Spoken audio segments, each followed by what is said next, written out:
కైలాస యాత్ర ప్రత్యేక కార్యక్రమానికి స్వాగతం. ముక్కోటి దేవతలు సంచరించే భూ కైలాసం, పార్వతీ పరమేశ్వరుల నివాసం ఆవాసం కైలాస మానస సరోవరం. ఈ పేరు వినగానే అందరికీ గుర్తొచ్చే సంస్థ Sri Gayatri tours and travels. జీవితంలో ఒక్కసారైనా రారాజు వంటి ఈ కైలాస యాత్రను చేయాలని ప్రతి హిందువు బలంగా సంకల్పిస్తారు. కైలాస యాత్ర నిర్వహణలో అగ్రగామిగా నిలిచి the best Kailash tour operator గా అవార్డు పొందిన Sri Gayatri tours and travels అధినేత పివి భరత్ శర్మ గారు మనతో పాటు ఉన్నారు. వారితో మాట్లాడి మరిన్ని విషయాలు తెలుసుకుందాము. నమస్కారం అండి. నమస్తే అమ్మా. సార్, ముందుగా మీకు మా ఛానల్ తరపున 2025లో అత్యధిక సంఖ్యలో కైలాస యాత్రలు నిర్వహించి అవార్డు పొందినందుకు కంగ్రాచులేషన్స్ అండి. థ్యాంక్స్ అలాట్ అమ్మా. Thank you. సార్, కైలాస యాత్ర అనేది అందరికీ ఒక లైఫ్ టైం అచీవ్మెంట్ లాంటిది కదండి. సో అసలు ఈ కైలాస మానస సరోవరం విశిష్టత గురించి మాకు తెలియచేస్తారా? ముందుగా HMTV ప్రేక్షకులకు నమస్కారం. కైలాస యాత్ర అనగానే అది ప్రతి ఒక్క హిందువు యొక్క లైఫ్ టైం అచీవ్మెంట్గా, వారి యొక్క లైఫ్ టైం డ్రీమ్గా భావించేటువంటి రారాజు లాంటి యాత్రగా చెప్పేటువంటి యాత్ర. ఇటు మిగతా అన్ని తీర్థయాత్రల్లో దేవాలయాలు, అర్చనలు, అభిషేకాలు లాంటి వాటితో కూడుకున్నటువంటిది అయితే విగ్రహ దర్శనానికి మాత్రమే నోచుకున్నటువంటి యొక్క యాత్రలు అవుతే ఒక కైలాస మానస సరోవర యాత్ర మాత్రమే. ఇక నుండి మనం విగ్రహాలు, దేవాలయాలు అవన్నీ పక్కకు పెట్టి సాక్షాత్తు పార్వతీ పరమేశ్వరులని మన కంటి ద్వారా ప్రత్యక్షంగా మన యొక్క దేహంతో దర్శించి తరించేటువంటి ఒక అద్భుతమైన యాత్ర చెప్తారమ్మా. ఇక్కడ ఈ కైలాస యాత్రలో ఎక్కడ దేవాలయము, గుడి, అర్చన, అభిషేకాలు ఏవీ లేవు. కానీ ప్రకృతిలోనే మనం శివపార్వతుల్ని మన కంటి ద్వారా చూసేటువంటి యాత్రగా చెప్తూ వస్తారు. మహాన్యాసంలో కైలాస శిఖరే రమ్యే శంకరస్య శివాలయే దేవతాస్తత్ర మోదంతి తన్మే మన శివ సంకల్పమస్తు అని ముక్కోటి దేవతలు సైతం ఆనందపడడానికి, రమణీయంగా ఆనందాన్ని పొందేటువంటి ఒక ప్రదేశంగా ఈ కైలాసగిరి, అదేవిధంగా ఈ యొక్క మానస సరోవరం చుట్టూ తిరుగుతూ సంచరిస్తూ తరిస్తూ ఉంటారని చెప్తున్నారమ్మ. సో మన యొక్క ఇతిహాసాల్లో వాటిలో చూస్తే కూడా ఇటు రామాయణ మహాభారతాల్లో కానీ, ఇటు ఆదిశంకర్ల వారు కానీ ఎన్నోసార్లు కైలాస యాత్ర చేసి తరించినటువంటి ఒక దాఖలాలు మనకు కనపడుతూ ఉన్నాయి. కాబట్టి ఇటువంటి లైఫ్ టైం అచీవ్మెంట్ లాంటి కైలాస యాత్రని మన సజీవ దేహంతో ఒక్కసారైనా సరే దర్శించి తరించాలనే ఒక ఆకాంక్ష ఎంత వ్యయ ప్రయాసాలతో కూడుకున్నటువంటిదైనా సరే అది ఒక లైఫ్ టైం అచీవ్మెంట్గా భావించేటువంటి ఒక యాత్రగా చెప్పచ్చమ్మా. సార్, ఇప్పుడు మీరు అన్నారు శివపార్వతులు దర్శనం ఇస్తారు అన్నారు కదండి ఈ మానస సరోవరంలో. అలాగే ముక్కోటి దేవతలు కూడా ఇందులో స్నానం ఆచరిస్తారు అంటారు కదండి. ఇది ఎంతవరకు నిజమండి? ఎస్ అమ్మా. యాక్చువల్గా కైలాస మానస సరోవర యాత్ర అనగానే ఇందాక చెప్పినట్టుగా ప్రకృతితో కూడినటువంటి ఒక యాత్ర. కైలాస యాత్రలో మనం పరిక్రమ లేదంటే యమద్వార వరకు వెళ్ళి కైలాస దర్శనంలో అయినా సరే, లేదా మనం మానస సరోవరం వరకు వెళ్ళి ఆ మానస సరోవరంలో మనం స్నానం ఆచరించి లేదా నీటిని ప్రోక్షణ చేసుకుని అక్కడ ఒక రోజు మనం నైట్ స్టే చేసేటప్పుడు, ఒక రాత్రి అక్కడ ఉన్నప్పుడు మనం బ్రాహ్మీ ముహూర్తంలో 3 నుంచి 4 మధ్యలో మనం ఒకసారి మన గెస్ట్ హౌసెస్ నుంచి బయటకు వచ్చి ఆ యొక్క మానస సరోవరం ఒడ్డున నిలబడి మనం చూడగలిగితే ఎర్లీ మార్నింగ్లో నక్షత్రాలన్నింటినీ కూడా, అంటే దేవతలు నక్షత్ర స్వరూపంలో ప్రతిరోజు స్నానం ఆచరించడానికి ఆ మానస సరోవరంలో డిప్ అయి వెళ్తూ ఉండగా మనం చూడొచ్చమ్మా. ఇది పౌర్ణమి టైంలో అయినా సరే, అమావాస్య టైంలో అయినా సరే, లేదా వీరి కనబడుతుంది వారి కనబడదు అనేటువంటిది కాకుండా వెళ్ళిన ప్రతి ఒక్కరికి వారు జస్ట్ ఆ టైంలో బయటకు వచ్చి నిల్చోగలిగితే, ఈవెన్ మన యూట్యూబ్స్లో వాటిలో కూడా ఎంతోమంది క్యాప్చర్ చేసినటువంటివి కూడా సోషల్ మీడియాస్లో వాటిలో పెడుతూ ఉంటారు. కైలాస యాత్రకు వెళ్ళినటువంటి ప్రతి ఒక్కరికి వారి ప్రత్యక్ష నేత్రాల ద్వారా, వారి కంటితో ఈ నక్షత్రాలన్నీ డిప్ అయి వెళ్తూ ఉండగా ప్రతి ఒక్కరూ దర్శించి తరిస్తారమ్మ. ఇది నమ్మలేనటువంటి యొక్క నిజము అనేటువంటిది ఇక్కడ నుంచి మనం ఎట్లయితే అనుకుంటున్నామో అక్కడికి వెళ్ళిన తర్వాత మనకి ఆశ్చర్యం కలిగించేటువంటి యొక్క తరుణం అని చెప్పచ్చు. కైలాస యాత్ర మొత్తం అయ్యేసరికి ఆ కైలాసగిరి దగ్గరనో, మానస సరోవరం దగ్గరనో, లేదంటే పరిక్రమ సమయంలోనో ఎక్కడో ఒక దగ్గర పార్వతీ పరమేశ్వరుని మనం ప్రత్యక్షంగా దర్శించాము అనేటువంటి అల్టిమేట్ ఫీల్తోనే ఈ కైలాస యాత్రని పూర్తి చేసుకొని తిరిగి వచ్చేటువంటి విధంగా ప్రతి యాత్ర చేసినటువంటి ప్రతి ఒక్కరి అనుభూతిగా చెప్పొచ్చాము మనం. అది కైలాస యాత్ర చేసిన వారికి తెలుస్తుంది ఆ యొక్క ఎసెన్స్ ఏంటి అనేటువంటిది, ఆ యొక్క మాధుర్యం ఏంటి అనేటువంటిది. అందుకే కైలాస యాత్ర కంటే ముందు లైఫ్ ఒక రకంగా, ఆఫ్టర్ కైలాష్ లైఫ్ ఇంకో రకంగా ఒక పరివర్తన చెంది ఒక మెచ్యూరిటీ అనేటువంటి ఒక ఇది వస్తుందని చెప్తారమ్మ సహజంగా. సార్, అలాగే మీరు ఇటీవల కేవలం 72 గంటల్లోనే పాస్పోర్ట్ మరియు వీసా లేకుండా కైలాస యాత్ర దర్శనం అని మీరు కొత్తగా ఒకటి ప్రవేశపెట్టారు కదండి, దీని గురించి వివరిస్తారా? ఎస్ అమ్మా, యాక్చువల్గా కైలాసన్ మానసరోవర్ యాత్ర అనగానే అందరి యొక్క లైఫ్ టైం అచీవ్మెంట్ అని చెప్పాము ఇందాక. కానీ అటువంటి లైఫ్ టైం అచీవ్మెంట్కి రెగ్యులర్గా వెళ్ళేటువంటి ఒక మార్గం గుండా visa, permit, passport, age limit, అదేవిధంగా ఆరోగ్య సమస్యలు, బ్రీతింగ్ ఇష్యూస్, అదేవిధంగా 10 డేస్తో కూడినటువంటి ఒక సమయము, ఇవన్నీ లేనటువంటి వారికి కైలాస యాత్ర దర్శించాలి అనేటువంటి ఒక ఆకాంక్ష, తపన ఉన్నటువంటి ఒక వారికి ఒక సులువైనటువంటి ఒక మార్గం ద్వారా మనం కైలాస యాత్ర దర్శింపజేయాలనేటువంటి ఆలోచనను మనం ఆలోచిస్తూనే ఇంతవరకు అంటే మెయిన్ కైలాస ఏదైతే మానసరోవరం, కైలాసగిరి పరిక్రమ అనేటువంటి వాటికి వెళ్లకుండా కైలాస యాత్రను దర్శించాలంటే ఏరియల్ వ్యూ అని ఒక ఆప్షన్ ద్వారా అందరు దర్శించేవారు. అంటే ఇక్కడ నుండి లక్నో, అక్కడ నుండి నేపాల్గంజ్ వెళ్ళిపోయి నేపాల్గంజ్ అనేటువంటి ప్లేస్ నుంచి మనం ఒక ఫ్లైట్లో విండో సీట్ పక్కన కూర్చొని ఆకాశం నుండే మనం నేపాల్ పార్ట్లోనే ఉండి చైనీస్ టిబెటియన్ బార్డర్లోకి ఎంటర్ కాకుండా మనం పైనుండి ఆకాశం నుండి మనం కైలాసగిరిని పైనుండి దర్శించేటువంటి అవకాశం ఉండేది. ఒక్కోసారి మేఘాలు అడ్డు రాకపోతే కైలాసన్ మానసరోవర్ దర్శనం ఇస్తుంది. ఆ ఫ్లైట్లోనే కూర్చొని మనం స్వామివారిని దండం పెట్టుకొని తిరిగి వచ్చేసేవాళ్ళం. అందులో ఆ సాటిస్ఫాక్షన్ అనేటువంటిది ఉండకపోయేది. అయ్యో నేను కైలాస్ని దగ్గరుండి దర్శించలేకపోయా, కనీసం ఓన్లీ ఆకాశం నుండే చూసా, సరిగ్గా కనపడకపోవడం ఒకటి, పెద్దవాళ్ళకి అంత ఐక్యూ అనేటువంటిది ఉండకపోవచ్చు. సో ఇవన్నీ కాస్త డిసప్పాయింట్మెంట్తో కూడిన వాతావరణం ఉండేది. ఇందులో భాగంగా ఒక ప్రదేశం నుండి మనం కైలాస యాత్రకి వెళ్ళగలిగితే ఇందాక చెప్పినట్టుగా ఏరియల్ వ్యూలో ఆకాశం నుండి చూడడం కాకుండా చాలా దగ్గర ప్రాంతం నుండి కైలాసగిరిని 100కు 100% మనం దర్శించి ఒక సెల్ఫ్ సాటిస్ఫాక్షన్ని, ఒక ఆత్మతృప్తిని, ఎస్ నేను కైలాస యాత్రని అంత దగ్గర నుండి కైలాసాన్ని చూశాను అనే తృప్తి కలిగించే ఒక మార్గం ఒకటి ఉందమ్మా. ఆ మార్గమే మనం ఒక 1 వీక్ 10 డేస్ బ్యాక్ నుంచి ఆ యొక్క మార్గం గుండా మనం ప్రత్యక్షంగా ట్రావెల్ చేసి ఒక 72 ఇయర్స్ వారిని తీసుకెళ్ళి అంటే ఆ యొక్క యాత్రలో ఎంతవరకు వారు రెసిస్ట్ కాగలుగుతారు, హై ఆల్టిట్యూడ్లో ఏ రకంగా వారు అక్లమటైజ్ అవ్వగలుగుతారు అనేటువంటిదంతా కూడా ఆచరణ సాధ్యంగా ఒకసారి ప్లాన్ చేసి రావడం జరిగింది.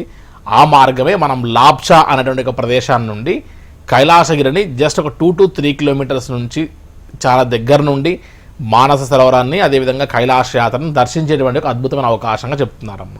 ఒకసారి ఆ మార్గంలోకి వెళ్తే కేవలం 72 గంటలు అంటే 2 nights 3 days 2 రోజుల్లోనే మనం కైలాస యాత్ర దర్శించి 3వ రోజు మనం హైదరాబాద్ ఆర్ బెంగళూరు ఆర్ చెన్నై మన యొక్క ఇండియాలో ఏ ప్లేసెస్కైనా వచ్చే అవకాశం అమ్మ. హైదరాబాద్ నుండి మనం లక్నో బై ఫ్లై వెళ్ళి, లక్నో నుండి నేపాల్గంజ్ మనం రోడ్డు మార్గం గుండా ఒక 4 hours డ్రైవ్లో వెళ్ళి, నేపాల్గంజ్ అనేటువంటి ప్లేస్ నుంచి సిమికోట్ అనేటువంటి ప్లేస్కి మనం చార్టర్డ్ ఫ్లైట్లో ఫ్లై అయ్యి, సిమికోట్ నుండి మనం తుమ్లింగ్ అనే ఒక బేస్ క్యాంప్ ఉంటుందమ్మా, అక్కడ వరకు మనం హెలికాప్టర్లో ఫ్లై అయ్యి ఆ తుమ్లింగ్ బేస్ క్యాంప్ దగ్గర హై ఆల్టిట్యూడ్కి ఒక 1/2 hour అడ్జస్ట్ అయిపోయిన తర్వాత అక్కడ నుండి మళ్ళీ హెలికాప్టర్లో లాప్చా అనేటువంటి ఒక ప్లేస్కి వెళ్తామమ్మా మనం. సో ఆ లాప్చా అనేటువంటి ఒక ప్లేస్ ఒక రకంగా చెప్పాలంటే అటువైపు జస్ట్ ఒక 1 kilometer దూరం నుంచి మనం చైనా బార్డర్, ఈ 1 kilometer లోపల మనం నేపాల్ బార్డర్లో ఉంటాం. చాలా ఎత్తైనటువంటి ప్రదేశం, అది చాలా సేఫెస్ట్ ప్రదేశం. ఆ లాప్చా అనేటువంటి ఒక ప్లేస్లో మనం హెలికాప్టర్స్లో ల్యాండ్ అయ్యి సుమారుగా ఒక 1/2 hour పైనే మన కంటికి చాలా దగ్గరగా దర్శనం ఇస్తున్నటువంటి కైలాసగిరి లేదంటే మానసరోవరాన్ని మనం దర్శించి మనం అక్కడ అభిషేకము, పూజలు ఇవన్నీ కూడా పూర్తి చేసుకొని తిరిగి మళ్ళీ మనం లాప్చా నుండి తుమ్లింగ్ బేస్ క్యాంప్, అక్కడ నుండి హెలికాప్టర్స్లోనే తిరిగి మళ్ళీ సిమికోట్ వచ్చి అక్కడ నుండి మళ్ళీ ఫ్లైట్స్లో మనం నేపాల్గంజ్ వచ్చి అక్కడ నుండి తిరిగి హైదరాబాద్ వయా లక్నో ద్వారా వచ్చినటువంటి ఒక మార్గంగా చెప్పొచ్చాము. వాస్తవంగా చెప్పాలంటే అంత దగ్గర నుండి కైలాస యాత్ర దర్శనం ఇస్తారని మేము కూడా ఊహించలేదు. కానీ హెలికాప్టర్స్లో సక్సెస్ఫుల్గా వెళ్ళి ఆ యొక్క మార్గాన్ని దర్శించడం అయ్యింది. ప్రత్యక్షంగా కైలాస యాత్ర మేము చేయలేము, మనకు అంతటి సమయం లేదు, ఏజ్ పర్మిట్, అదేవిధంగా బ్రీతింగ్ ఇష్యూస్ ఉండి పాస్పోర్ట్, వీసా ఇవన్నీ డాక్యుమెంటేషన్స్తో కూడిన వాతావరణం కాకుండా అంటే ఆ ప్రత్యక్ష కైలాస యాత్ర చేయలేని వారికి ది బెస్ట్ కైలాస దర్శనం ఏదైనా ఉంది అంటే అది ఈ మార్గంగా చెప్పొచ్చమ్మా. వీటిలో ఎక్కడ కూడా విజిబిలిటీ ప్రాబ్లం కానీ, మేఘాలు, క్లైమేట్ ఇష్యూస్ లాంటివి ఏవి ఉండవు. కానీ ఈ యొక్క మార్గం ముఖ్యంగా ఈ జనవరి మాసంలో ఉన్నటువంటి యొక్క వ్యూ చాలా బాగా ఉంటుంది. సో ఈ జనవరి మాసంలోనే ఈ యొక్క కైలాస యాత్రని మనం ప్లాన్ చేసి ఎవరైతే ఓపిక ఉందో వారందరూ కూడా మెయిన్ కైలాస యాత్ర మే నుండి మొదలు పెడితే May, June, July, August, September, October చేస్తారు. బట్ ఆ యొక్క మెయిన్ కైలాస చేయని వారికి ఈ 72 గంటల్లో కైలాస యాత్ర చాలా ఆనందాన్ని కలిగిస్తుంది అని చెప్పచ్చమ్మా. సార్ అలాగే 2026 అనేది ఈ కైలాస యాత్రకి చాలా విశేషం అంటారు కదండి, ఏంటండి ఈ ప్రత్యేకత? ఈ 2026వ సంవత్సరం చాలా ప్రత్యేకత గాంచినటువంటి సంవత్సరంగా చెప్తూ వస్తారమ్మా. మనకి ఎలా అయితే 12 సంవత్సరాలకు ఒకసారి పుష్కరము అని సంభవిస్తుందో మనకి ఈ పుష్కర సమయం లాగా ఈ టిబెటియన్ ప్రాంతంలో ఉన్నటువంటి వారందరికీ, ఇటు బౌద్ధిస్ట్ కానీ జైన్స్ కానీ వీరందరికీ కూడా 12 సంవత్సరాలకు ఒకసారి హార్స్ ఇయర్ అంటారు. అంటే అశ్వ సంవత్సరం అని హార్స్ ఇయర్గా చాలా ప్రతీకగాంచినటువంటి సంవత్సరం. వారి యొక్క ఆనవాయితీ ప్రకారం, వారి యొక్క ఆచారం ప్రకారం ప్రతి ఒక్కరూ వారి లైఫ్ టైంలో కైలాస యాత్ర, అదేవిధంగా కైలాసగిరి యొక్క పరిక్రమ లైఫ్లో వారి యొక్క జీవిత కాలంలో 12 సార్లు ఖచ్చితంగా చేయాలమ్మా. అటువంటి 12 సార్లు ఈ కైలాస యాత్ర చేయలేనటువంటి ఒక వారికి ఈ యొక్క అశ్వ సంవత్సరం, ఈ 12 ఇయర్స్కి ఒకసారి వచ్చేటువంటి ఈ 2026 సంవత్సరంలో ఒకసారి కైలాస యాత్ర చేస్తే that is equal to 12 times అన్నట్టుగా. అంటే 12 సార్లు కైలాస యాత్ర చేసినటువంటి కౌంట్లోకి వస్తుంది, అంతటి ఫలితం వస్తుంది అని చెప్పేటువంటి ఒక గొప్ప అద్భుతమైనటువంటి సంవత్సరం ఈ 2026 అని చెప్తారమ్మా. కాబట్టి 2026 సంవత్సరంలో ఒకసారి కైలాస యాత్ర చేసిన, ఒకసారి కైలాసగిరి పరిక్రమ చేస్తే, ఒకసారి మానసరోవరం వెళ్ళి స్నానము లేదా ప్రోక్షణ చేయగలిగితే అది 12 సార్లు రెట్టింపు ఫలితాన్ని ఇచ్చేటువంటి ఒక యాత్ర. కాబట్టి ఈ యొక్క 2026 సంవత్సరానికి కైలాస యాత్రకి చాలా ప్రత్యేకత ఉంది అని చెప్తారు. అదేవిధంగా మానసరోవర జలానికి, కైలాసగిరికి అతీత శక్తులన్నీ కూడా తేజవంతం అవుతాయి ఈ యొక్క సంవత్సరం అంతా అని చెప్తారు. మనం ఓన్లీ 12 డేస్ మాత్రమే మనం పుష్కర స్నానం చేస్తాం, కానీ ఆ ప్రాంతానికి మాత్రం ఈ యొక్క 365 డేస్ అంటే 2026 సంవత్సరానికి మొత్తం పుష్కర కాలం అని భావిస్తారు. కాబట్టి 2026లో కైలాస యాత్ర చాలా విశేషము అని చెప్తారమ్మా. సార్, అలాగే ఈ కైలాస యాత్ర చేయాలంటే 2 మార్గాల్ని తీసుకుంటారు కదండి. ఒకటి హెలికాప్టర్ ద్వారా, ఇంకొకటి రోడ్డు మార్గం. ఈ రెండిట్లో మీరు ఏది బెస్ట్ అని చెప్తారండి? సహజంగా రోడ్డు మార్గం అనేటువంటిది ఇక నుండి మనం హైదరాబాద్ టు కాఠ్మండు ఫ్లై అయ్యి, కాఠ్మండు నుండి మనం కీరోంగ్, సాగా అనేటువంటి న్యాలం అనేటువంటి ఒక ప్లేసెస్ దాటుకుంటూ మానసరోవరం నుంచి మనం యమద్వార్ వరకు వెళ్ళేటువంటి ఈ రూట్ ఏదైతే ఉందో Kathmandu to Kathmandu by road మార్గం గుండా ట్రావెల్ చేసే మార్గంలో మనకు ఆల్మోస్ట్ కాఠ్మండు టు కాఠ్మండు 14 రోజులు సమయం పడుతుంది. Plus up and down Hyderabad to Kathmandu, Kathmandu to Hyderabad మళ్ళీ ఒక 2 days, local site seeings of Kathmandu అవన్నీ కూడా ఒక 2 డేస్ లెక్క వేసుకుంటే మనకు సుమారుగా 14 + 2 + 2 అంటే 18 డేస్ అయ్యేటువంటి యాత్ర. సో ప్రతిరోజు రోడ్డు మార్గం కూడా ఇక్కడ నుంచి ఓన్లీ కాఠ్మండు వరకు మాత్రమే ఫ్లై అవుతాం తప్ప అక్కడ నుండి ఈ అన్ని ప్లేసెస్ స్టిల్ సాగా, మానసరోవర్ అంతవరకు మనం యమద్వార్ వరకు సుమారుగా రోజుకి 8 నుంచి 10 గంటల సేపు మనం బై రోడ్డు ట్రావెల్ చేసేటువంటి ఒక మార్గం. సో ఇంత హెక్టిక్ జర్నీ చేస్తూ వయసులో ఉన్నవారు, పెద్దవారు, వారు ఓపికనంతా ఇక్కడే అయిపోగొట్టుకుంటూ ఉంటే, అంటే సరైన టైంలో ఫుడ్ ఉండదు, సరైన టైంలో రెస్ట్ ఉండదు, ఎప్పుడు మనం బాడీ స్ట్రెయిన్ అవుతూ ఉంటే అటువంటి వారు కైలాస యాత్ర యొక్క పరిక్రమ చేయడం అనేటువంటి ఒక ఎసెన్స్ని మిస్ అవుతారమ్మా. అలా కాకుండా మనం హెలికాప్టర్ మార్గం చూస్తే షార్ట్ అండ్ స్వీట్గా చాలా తక్కువ సమయంలో హైదరాబాద్ నుంచి లక్నో ఫ్లై అయ్యి, లక్నో నుంచి నేపాల్గంజ్, సిమికోట్, హిల్సా, తక్లాకోట్, అదేవిధంగా మానసరోవర్, అక్కడ నుంచి డార్చన్, యమద్వార్ నుండి ధీరాపుక్ అండ్ జితుల్పుక్ అనేటువంటి ప్లేసెస్ని మనం పరిక్రమ కూడా పూర్తి చేసుకొని మళ్ళీ మనం హైదరాబాద్కి కేవలం 9 డేస్లో పూర్తి చేసుకొని రావచ్చు. ఈ హెలికాప్టర్ మార్గంగా చూస్తే మనం ఫ్లై అంతా కూడా ఎంతవరకు వెళ్తాము, చైనీస్ ల్యాండ్ వరకు వెళ్తాం. అక్కడ నుండి కేవలం 1 అవర్ తక్లాకోట్కి, 2 అవర్స్ మానసరోవర్కి, 1 అవర్ యమద్వార్, అంటే టోటల్గా 4 అవర్స్ మాత్రమే మనం బై రోడ్ ట్రావెల్ చేసాం. అంతా కూడా ఈ చైనీస్ ల్యాండ్ దాంట్లో రోడ్స్ అన్ని చాలా కన్వీనియంట్గా, చాలా సిస్టమేటిక్గా ఉంటాయి. ఇక్కడ రోడ్ రూట్లో ఉన్నంత స్ట్రెయిన్ ఇందులో ఉండదు. అసలు ఒళ్ళు అలవకుండా మన యొక్క శ్రమ అంతా కూడా కాపాడుకుంటూ కైలాస యాత్ర వరకు వెళ్ళి యమద్వార్ నుండి మన పరిక్రమ కోసం మన యొక్క శక్తిని ఉపయోగించుకునేటువంటి ది బెస్ట్ మార్గం. ఈ సంవత్సరం సుమారుగా గాయత్రి టూర్స్ అండ్ ట్రావెల్స్లో 826 మంది ట్రావెల్ చేస్తే అందరూ మ్యాక్సిమం టు మ్యాక్సిమం అందరూ హెలికాప్టర్ రూట్లో వెళ్ళిన వారు తప్ప ఒక్కరంటే ఒక రోడ్డు మార్గం కూడా వెళ్ళింది లేదమ్మా. రోడ్డు మార్గం ఒక ట్రావెల్ ఆపరేటర్కి ఆపరేట్ చేయడం చాలా ఈజీ.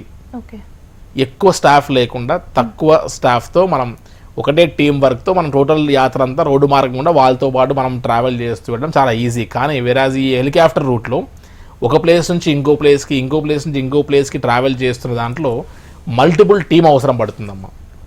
కస్టమర్కి సాటిస్ఫాక్షన్ ఉన్నటువంటిది, కస్టమర్కి ఈజీ రూట్ ఏదైనా ఉంది అంటే హెలికాప్టర్ రూట్. మాలాంటి ట్రావెల్ ఏజెంట్కి అనుకూలంగా ఉండే రూట్ ఏదైనా ఉంది అంటే అది రోడ్ రూట్. కానీ ఈ హెలికాప్టర్ రూట్లో ఉన్నటువంటి యొక్క దాంట్లో ఆనందము, అదేవిధంగా కైలాస యాత్ర చేసినటువంటి యొక్క అనుభూతి చాలా హైట్స్లో ఉంటే, రోడ్డు మార్గం గుండా వెళ్ళేటువంటి వారు అయ్యో నేను ఈ రూట్ చూస్ చేసుకుని తప్పు చేశారేమో అనేటువంటి ఒక రిపెండెన్స్కి వచ్చేటువంటి అవకాశం ఉంటుంది అని చెప్పచ్చమ్మా.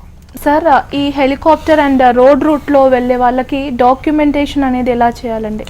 ఖచ్చితంగా వ్యాలిడ్ పాస్పోర్ట్, అట్లీస్ట్ 1 year వ్యాలిడిటీతో ఉన్నటువంటి ఒక పాస్పోర్ట్ ఖచ్చితంగా ఉండవలసిందే.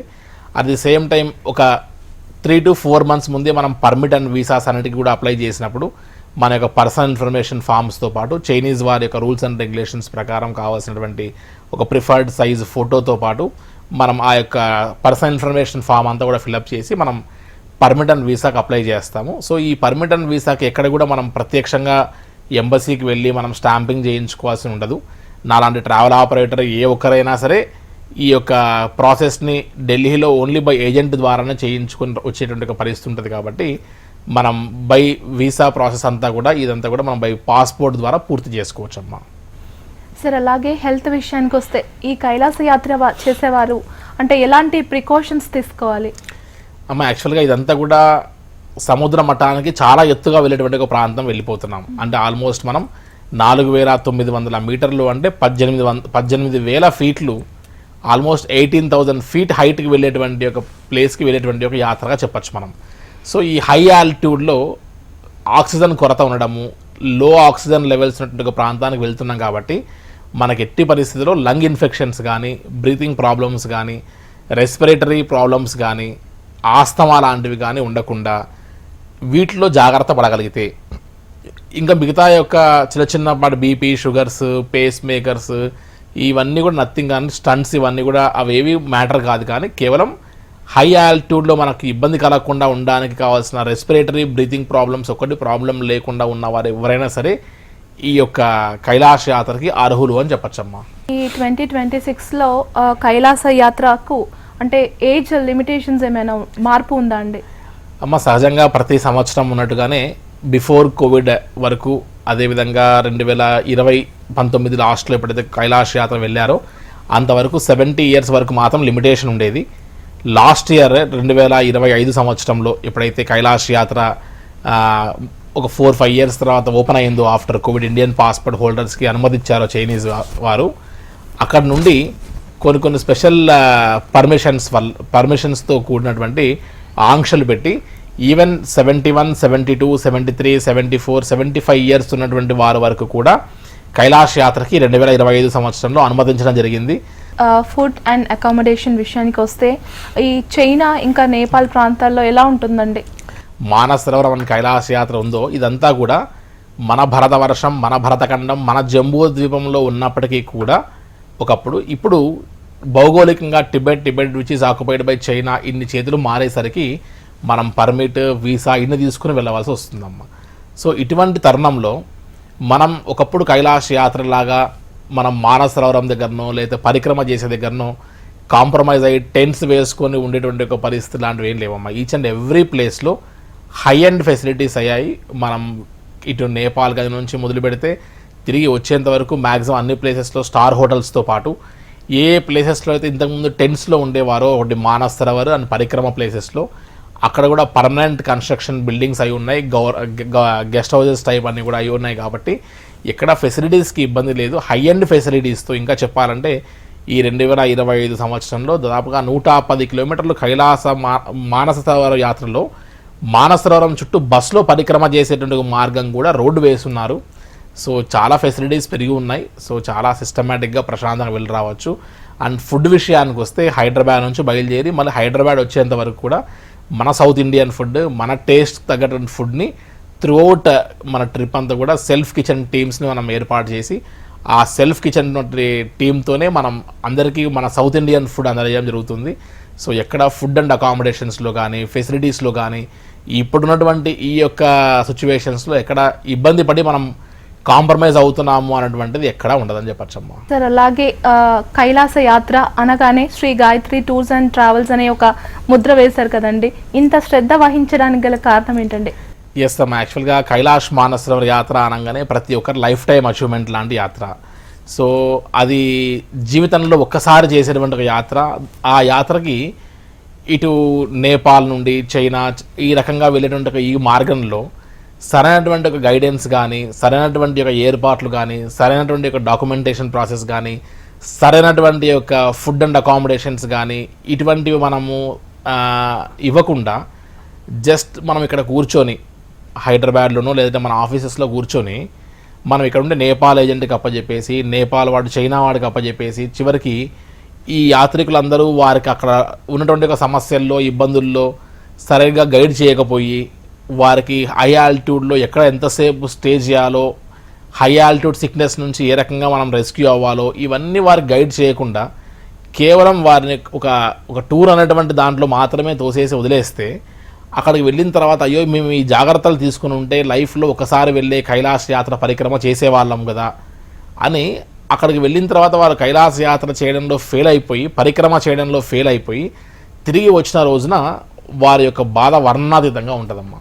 సో కైలాస యాత్ర లైఫ్ టైం అచీవ్మెంట్ లాంటి యాత్రని సాధ్యమైనంత వరకు మే నుండి మొదలు పెడితే లాస్ట్ బ్యాచ్ వరకు కూడా వారితో పాటు మనం కూడా ఉండి ట్రావెల్ చేస్తూ ఈచ్ అండ్ ఎవ్రీ ప్లేస్లో వారికి హై ఆల్టిట్యూడ్లో తీసుకోవాల్సిన జాగ్రత్తలు ఆ క్లైమేట్కి ఎట్లా మనం అక్లైమటైజ్ అవ్వాలి, కేవలం ఫిజికల్ ఫిట్నెస్సే కాకుండా మెంటల్ ఫిట్నెస్ ఈ యొక్క యాత్రలో చాలా అవసరం పడుతుందమ్మా. సో ఆ సబ్కాన్షియస్ మైండ్ని మనం ఎట్లా ప్రిపేర్ చేస్తున్నామో ఆ ప్రిపేర్ చేసినటువంటి దాన్ని బట్టి మనం కైలాస యాత్రలో పరిక్రమ అనేటువంటి యొక్క మెయిన్ టాస్క్ని మనం సక్సెస్ఫుల్గా చేయించవచ్చమ్మా. చాలామంది కైలాస యాత్ర అనేటువంటి దాంట్లో పరిక్రమ అనేటువంటి లైఫ్ టైం డ్రీమ్ ఉంటుంది. ఎందుకంటే life before Kailash, life after Kailash అని 2 భాగాలుగా ఏదైతే చెప్తారో అటువంటి లైఫ్ టర్నింగ్ పాయింట్ అంతా కైలాస యాత్ర పరిక్రమలో ఉంది అని చెప్తారమ్మా. సార్ అలాగే ఇండియన్ పాస్పోర్ట్ హోల్డర్స్ అలాగే ఎన్ఆర్ఐస్ కలిసి అంటే క్లబ్ అయ్యి ట్రావెల్ చేయాలి అనుకుంటే వీళ్ళకి మీరు ఇచ్చే సలహా? ఎస్ అమ్మ, యాక్చువల్గా మీరు అడిగినటువంటి విషయాల్లో కొంతమంది ఇండియన్ పాస్పోర్ట్ హోల్డర్స్ ఉంటారు. వారు ఇండియాలో ఉంటారు. వీరి యొక్క రిలేటివ్స్, పేరెంట్స్ లేకపోతే వాళ్ళ యొక్క friends other than Indian passport holders అంటే మన భారతదేశ వాళ్ళ అయినప్పటికీ కూడా వారు వెళ్ళి అక్కడ సెటిల్ అయి ఉంటారు. వారికి అక్కడ రెసిడెన్స్తో కూడినటువంటి ఒక పాస్పోర్ట్ వచ్చి ఉంటుంది. నాన్ రెసిడెన్షియల్ ఇండియన్స్ అని ఎన్ఆర్ఐ పాస్పోర్ట్ హోల్డర్స్ అంటారు వారు. అటువంటి వారికి వీరికి ఇద్దరు క్లబ్ అయి చేయడంలో డాక్యుమెంటేషన్ ప్రాసెస్లో కాస్త డిఫరెన్షియేషన్స్ ఉంటాయమ్మా. ఇందాక చెప్పినట్టుగా ఈ కైలాస యాత్రకి రోడ్డు మార్గం గుండా కానీ లేదంటే హెలికాప్టర్ గుండా కానీ వెళ్ళేటువంటి మార్గాల్లో స్టాంపింగ్స్ వేసేటువంటిదంతా కూడా ప్రత్యక్షంగా ఆ పాస్పోర్ట్ హోల్డర్ వెళ్లకుండా ఈ యొక్క ట్రావెల్ ఏజెంట్ లాంటి వారు ఈ యొక్క పాస్పోర్ట్స్ తీసుకుని వెళ్ళి స్టాంపింగ్ వేయించుకొని group permit and group visa stumpings వేయించుకొని రాగలుగుతారమ్మా. వీటికి ఎక్కడ ఈ యొక్క ప్రాసెస్లో ఎక్కడ కస్టమర్ డైరెక్ట్గా వెళ్ళాల్సినటువంటి ఇన్వాల్వ్మెంట్ పడదు ఎవరికి ఇండియన్ పాస్పోర్ట్ హోల్డర్స్కి అయితే. అలా కాకుండా other than Indian passport holders అందరికీ కూడా పాస్పోర్ట్ స్టాంపింగ్ అయ్యేటువంటిది అంటే వారికి వెరిఫికేషన్స్ కానీ వారి యొక్క group permit and group visa stamping వేసేటువంటి ఆ సోర్స్ అంతా కూడా కాఠ్మండులో మాత్రమే జరుగుతుంది, నేపాల్ క్యాపిటల్లో. సో మనము పర్మిట్ అండ్ వీసా ప్రత్యక్షంగా వెళ్లకుండా మనకు స్టాంపింగ్స్ అవుతే ఎన్ఆర్ఐ పాస్పోర్ట్ హోల్డర్స్కి మాత్రం ఖచ్చితంగా స్టాంపింగ్ అవ్వాల్సినటువంటి ఒక ప్రాంతం కాఠ్మండు. కాబట్టి మనం వీరు అంటే ఇండియా నుంచి ఎప్పుడైతే డిపార్చర్ అవుతున్నారో ఆ డేట్ కంటే ముందు 4 వర్కింగ్ డేస్ ముందే కాఠ్మండు వెళ్ళి అక్కడ ఒక 4 వర్కింగ్ డేస్ మన యొక్క పాస్పోర్ట్ని సబ్మిట్ చేసి local site seeings of Pashupatinath అంటే జల్ నారాయణ్, పశుపతినాథ్, గుహేశ్వర అమ్మవారి శక్తిపీఠం, దీంతోపాటు డోలేశ్వర్ మహాదేవ్ ఇలా చూడవలసిన ప్రాంతాలు చాలా ఉన్నాయి. కాబట్టి లోకల్ సైట్ సీయింగ్స్ అవి చూసుకుంటూ ఉంటే తిరిగి 4 డేస్లో మనల్ని ఆ ఎంబసీలో స్టాంపింగ్ వేసి మన పాస్పోర్ట్ ఇచ్చేస్తారు.